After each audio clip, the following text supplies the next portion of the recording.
What's going on, guys? Zach back with another video. Finally, I've taken a really long break. I think over about 2 months since, well, technically, since I've done one of these official videos. I did an EDC update, just a quick little one, maybe about a week ago, and a short, again, about a week ago. And now, back in the whole setup, I got the whole setup back. So enough of an intro. Figured my collection has changed a decent bit over the last couple of months.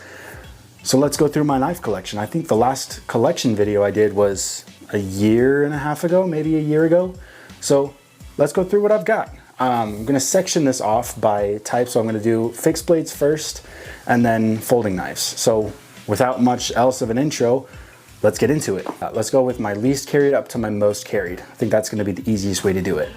So rounding off, or starting off, kicking off the fixed blades is gonna be this guy. This is the Concept Corvid S fixed blade. Massive chunk of S35 VN steel, a sort of faux fat carbon G10 carbon fiber mix here. And for being as big of a knife as it is, it's surprisingly comfortable in the hand. And yes, I use all of my knives, so this has quite a bit of tape residue on there. But yeah, just a really comfortable knife to hold, really good in the kitchen and everything like that. That's the Corvid S fixed blade from Concept. Next is sort of a newer one, and I like it a lot, and it's getting pocket time. Just it's new, so it doesn't have as much pocket time as the other ones do. And this one is a really nice designed fixed blade from Chavez. This is the Chavez Trek, and just a super solid, has no scales, it's just skeletonized, so it's really lightweight. And again, S35 VN steel, really solid steel for EDC. And yeah, a really nice, it has this, let's zoom in on this so you can really appreciate. You see here, there is CNC lines. This is fully machined out of one solid piece of S35 VN steel. Awesome fixed blade, and I'm really excited to get some more pocket time on this. So that's that guy.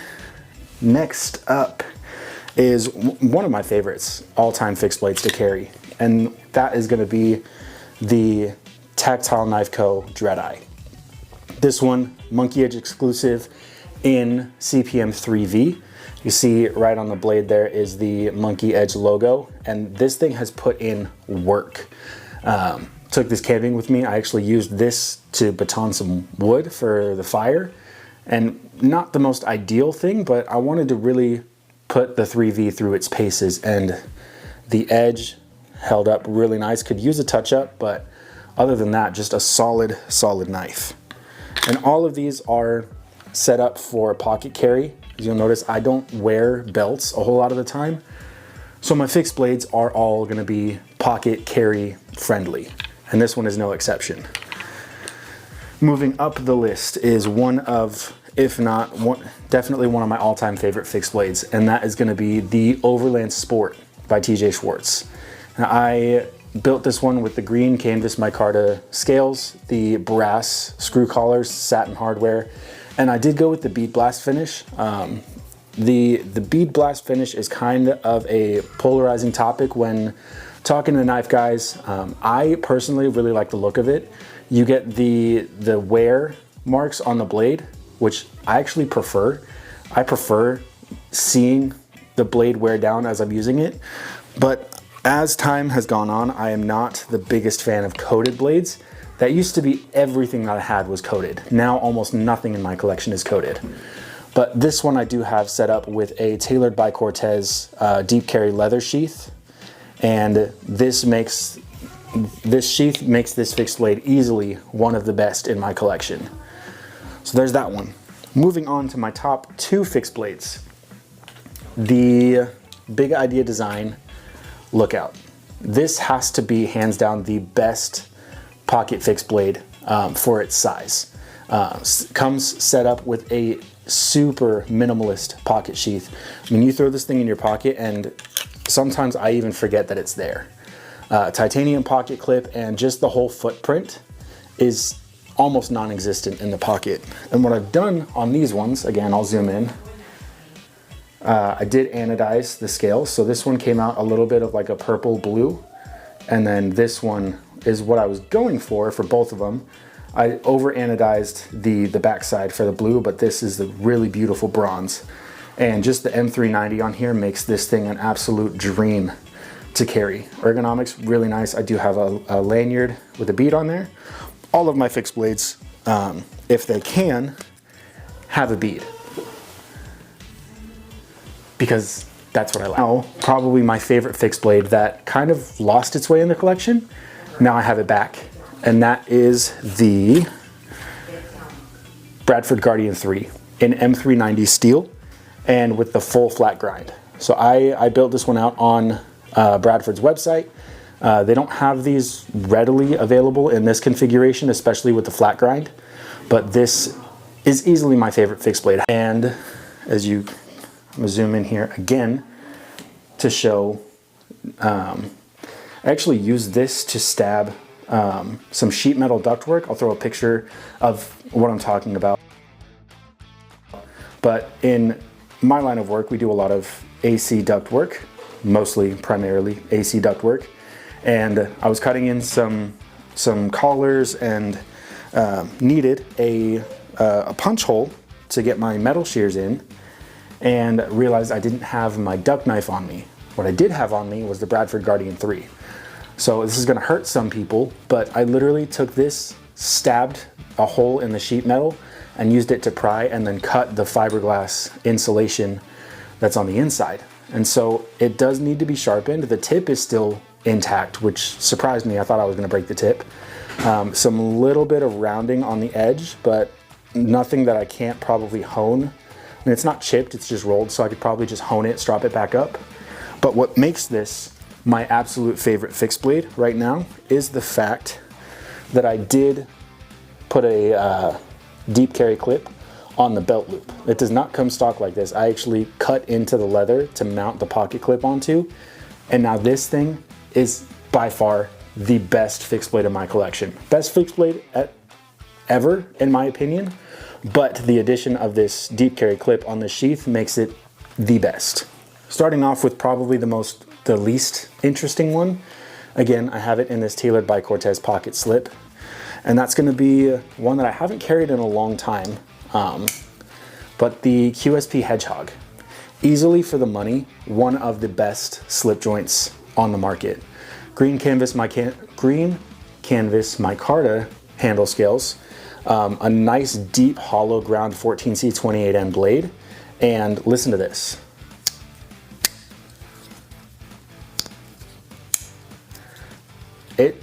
It rivals the Jack Wolf spring tension. And I've said this for a long time, but this is by far one of the best, if not the best, budget slip joint on the market. QSP does a really good job with it, and Traditional Pocket Knives even has really fancy titanium and M390 versions of that knife, which I hear are even better. So hopefully I'll be able to get my hands on one of those in the near future.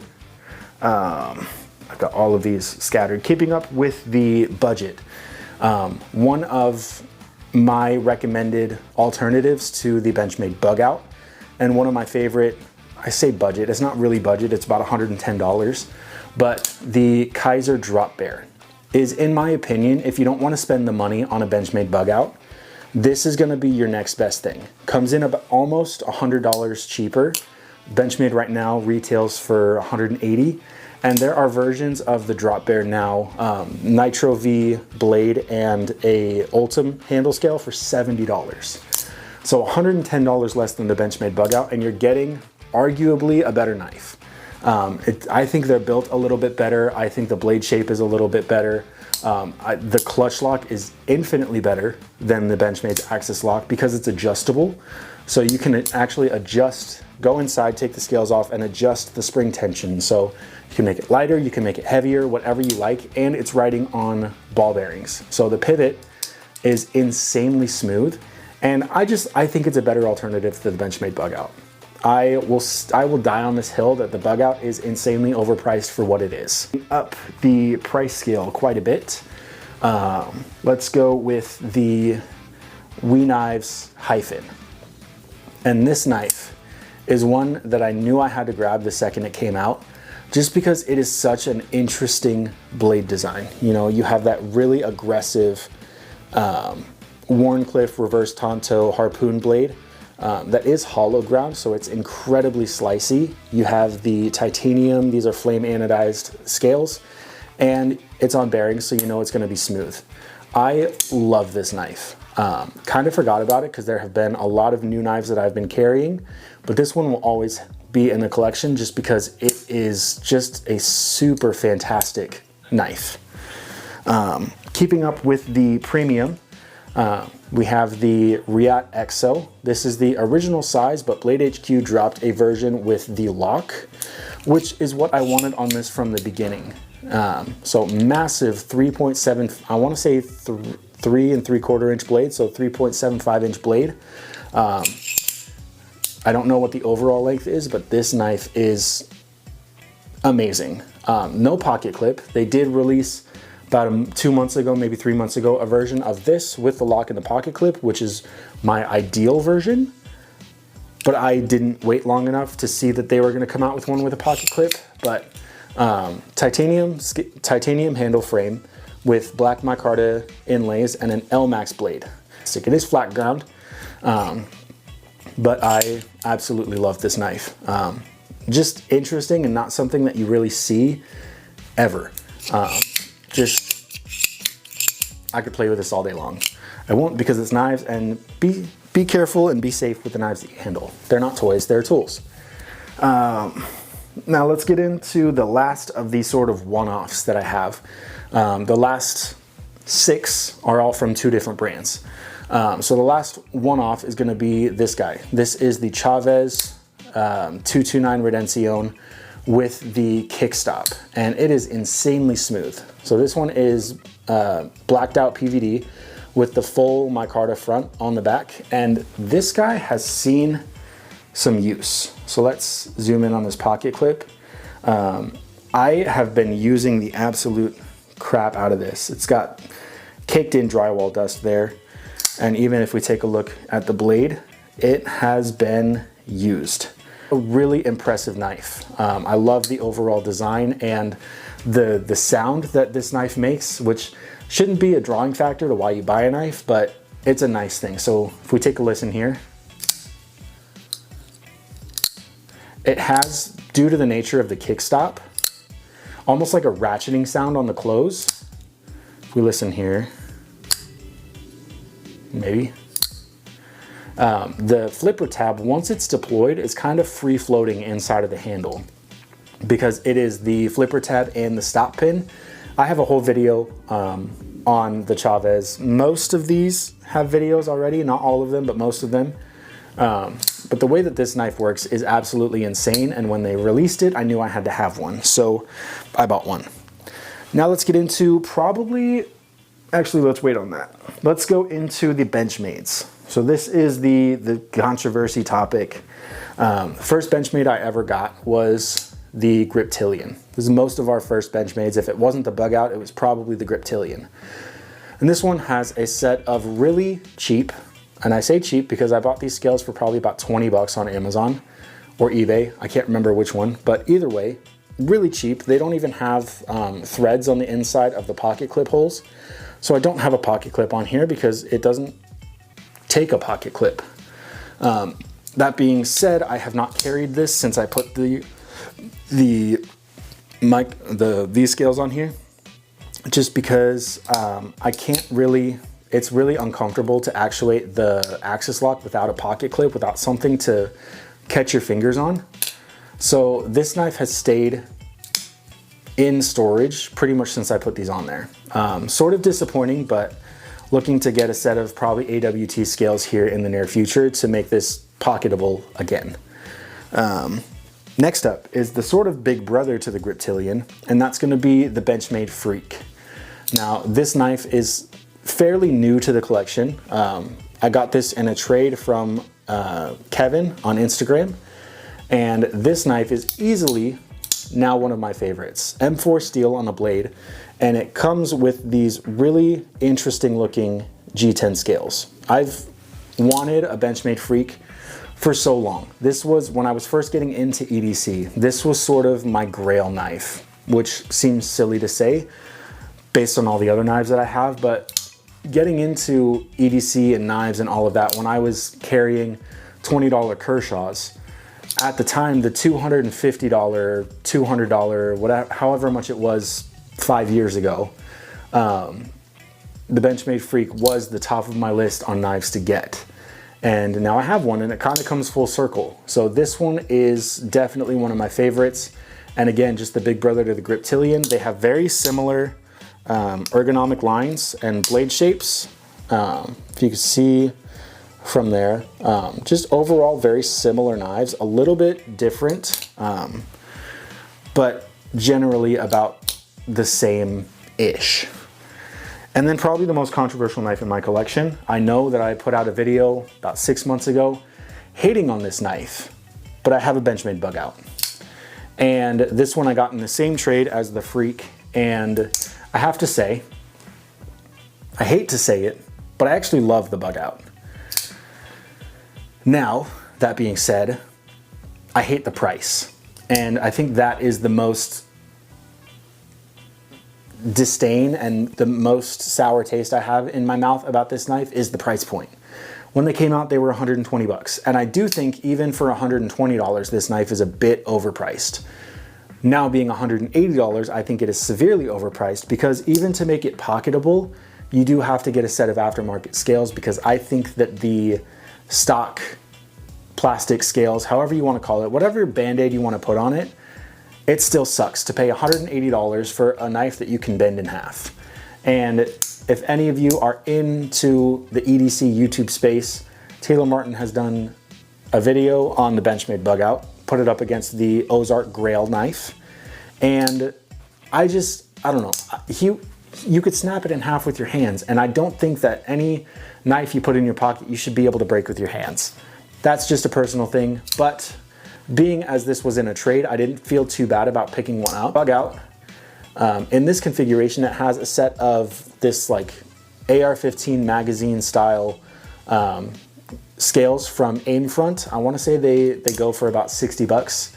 So all in, this knife right here is around $240-ish, which is the exact same price as, at least when I bought it, the Wehyphen, which is titanium 20 CV, just an overall better built knife.